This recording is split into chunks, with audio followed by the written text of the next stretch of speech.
বৌদি না কাজবাজ না করে নাচ করছে। তাই নাকি? দাঁড়া দেখছি আমি। বৌমা, ও বৌমা। হ্যাঁ মা।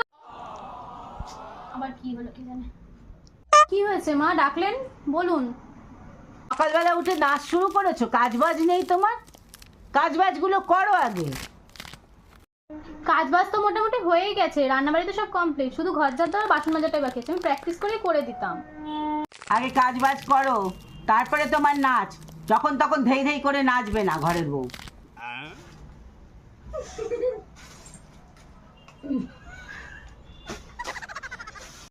ওমা, বৌদি কি পাগল হয়ে গেল নাকি? ঝাঁপ দিতে দিতে নাচছে দেখো। কি হলো বৌমা, তুমি কি করছো? কেন মা, আপনিই তো বললেন কাজ সেরে নাও তারপরে নাচবে, তা আমি কাজও করছি নাচও করছি। কোনো কথা বলা যায় না।